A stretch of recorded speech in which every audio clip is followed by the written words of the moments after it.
예, 달빛 동맹이라는 게 있습니다.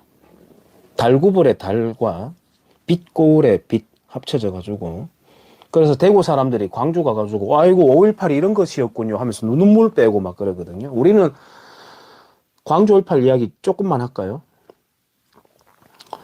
어,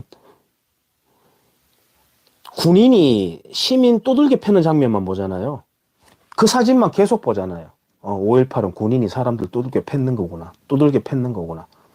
완전히 반대쪽에서 예를 들어서 광주 시민이 버스로 계엄군 깔아뭉개 죽이는 사진 봐버리면은 깜짝 놀라죠. 그 사람들이 충격을 받는 겁니다. 자, 이것도 같이 보세요. 이것도 같이 보세요. 여러분들 제 이름 아시는 분들도 있겠습니다만 제 이름은 김광수입니다. 광수.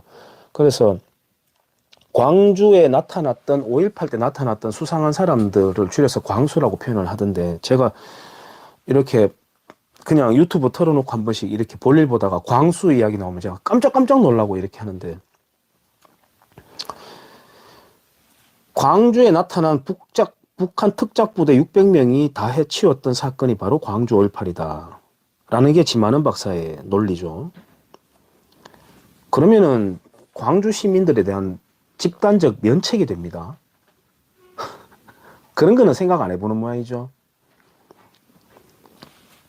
무기고 털고 그 폭력적 현상도 있잖아요. 그럼 그거 다 북한 특작부대가 했다면 전라도 사람들에 대해서는 면책시켜주게 되는 논리가 됩니다. 그 논리만으로 놓고 볼 때는. 전라도 광주에는 월남전 참전한 예비역들 없었나요? 해병대 특전사 예비역들 없었습니까? 충분히 무기고 털고 충분히 장갑차 몰고 충분히 총사될 수 있습니다. 왜 못합니까? 바로 앞전에 있었던 사북 탄광 사태 한번 보세요. 경찰서 습격하고 무기고 탈취하고 완전히 제주 4.3 폭동하고 똑같은 양상이거든요. 제주 4.3 폭동은 북한 특작부대가 와가지고 저질렀는 일입니까? 제가 경주 이야기 늘 비판합니다만 우리 경주 속에는 폭동의 근성 없습니까? 신라가 망하고 고려시대가 되었을 때 이의민을 비롯한 경주 지역에 폭동이 굉장히 빈번했습니다. 빈번했습니다. 경주 안강 지역에서는 전라도에서 동학이 터졌을 때 경주 안강 지역에서는 활빈당이 터졌습니다. 활빈당. 그래서 최부잣집을 습격하기도 하죠. 최부잣집 그때 당시 가솔들을 이끌고 있던 사람이 최현수인가요? 그 사람이 있습니다. 폭도들을 달래죠. 소를 잡고 한 짐씩 주고 달래서 보냈습니다. 그걸 보고 또 최부잣집 또 추앙하는 그런 우리나라의 신화도 있잖아요.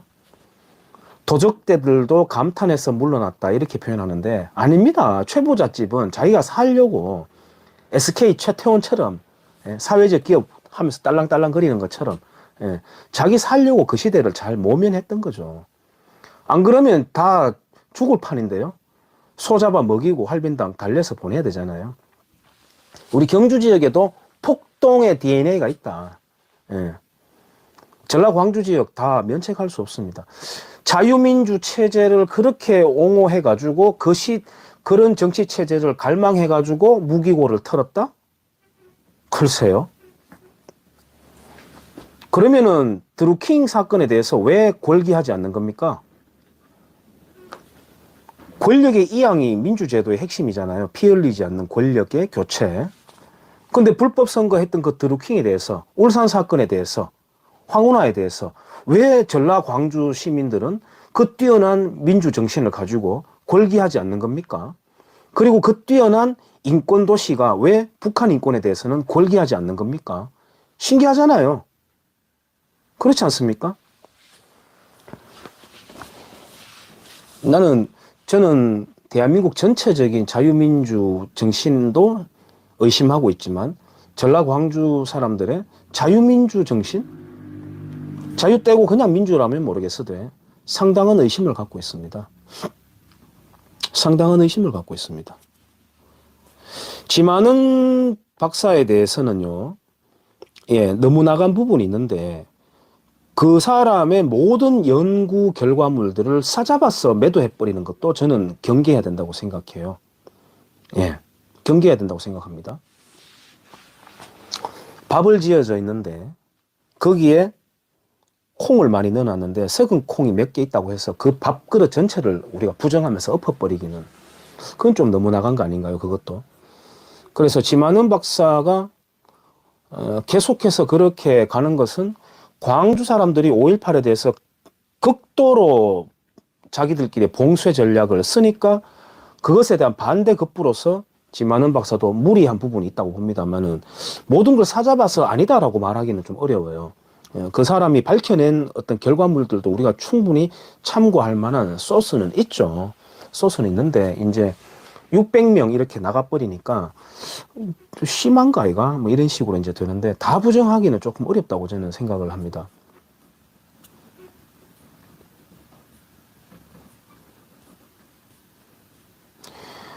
부마 사태 때 해병대도 출동했습니다. 현장에.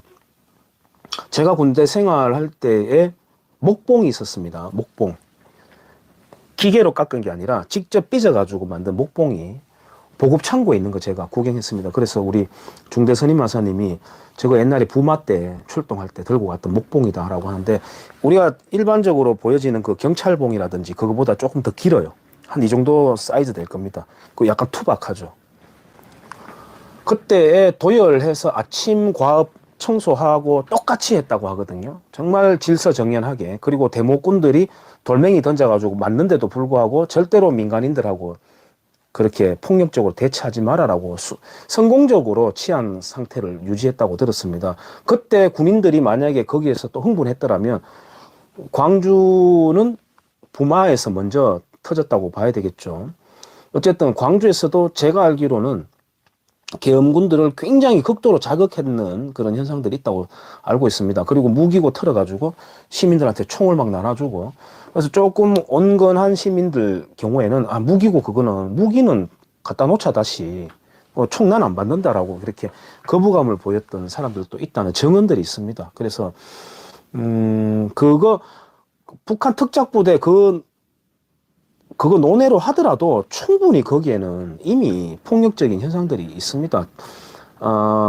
심재철, 유시민, 이해찬, 설훈, 뭐 그런 사람들이 자기 고백을 할 리가 있겠습니까?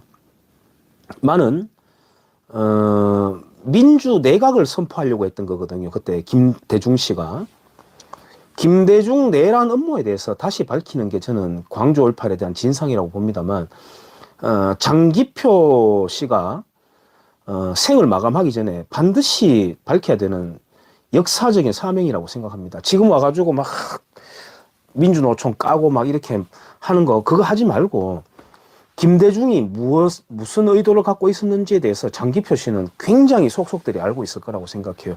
그거 끄집어 내가지고 글쎄요 국론 통합이다 뭐 이런 이야기 합니다만은 무조건적인 통합 또는 무조건적인 분열에 대한 경계 그거는 저는 별로 중요한 이슈가 아니라고 생각합니다. 오히려 적절하게 분열하고 대립 경쟁하는 것도 때로는 필요하다고 생각합니다. 건강한 사회를 위해서는. 근데 제가 갖고 있는 책 중에서 어디 있는지를 모르겠는데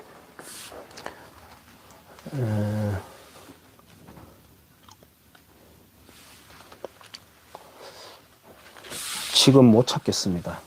어쨌든 김대중 씨가 자기 집에 가택 수사를 받던 시절에 이희호 그 씨가 백에다가 언론 그 문서를 집어넣다가 발각이 되어가지고 그 수사관들이 뭐요 그거 이제 보니까 내각이 구성되어 있더라는 겁니다. 그 내각을 구성해놓고 발표를 하려고 했던 것이죠.